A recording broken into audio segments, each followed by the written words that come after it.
welcome back sa Pusong Party Pilipinas. Max, maraming mga pelikulang Pilipino ang tumatak sa ating mga puso't isipan. Dahil yan sa mga magagandang musikang inilapat sa pelikula at sa mga pamosong linyang nagpakilig, nagpaluha, at nag-iwan ng pitak sa ating mga puso. Tama. At sa espesyal na pagtatanghal ng Vox, inihahandog namin ang mga musika at pelikulang sumasailalim sa iba't ibang mukha ng pag-ibig, nabibigyang buhay ng magagaling na mga awit at mauhusay na artista ng Party Pilipinas. Pag-iibig ang walang kasiguraduhan. Walang security. Yan may tama, no? Tama. Yan ang kwento ng pelikulang pinagbibidahan ni Angelo De Leon at Peter Ocampo. Ang Bukas na Lang Kita Mamahalin. Not once did you ever tell me na mahal mo ako.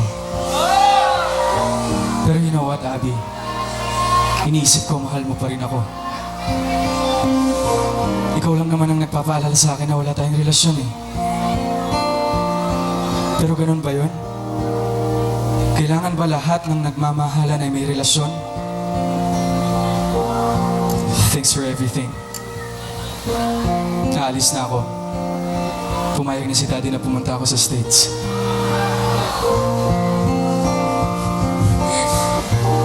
Mabuti yun.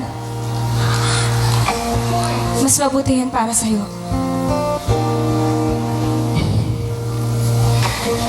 Maingat ka pa rin talaga. Hindi pa rin kita kaya, Abby. Pero, pag kaya ko na, babalik ako. Babalikan kita. Pwede ba yun? Ano yan? Reservations? One last kiss. Balata mo na sa akin. Kahit hirap palang umibig sa di tamang panahon, kung bakit ngayon ko lang natagpuan ang isang katulad mo. Sana noon pa kita nakilala, sana noon pa lang na ang puso ay malaya pang magmahal. Bukas na lang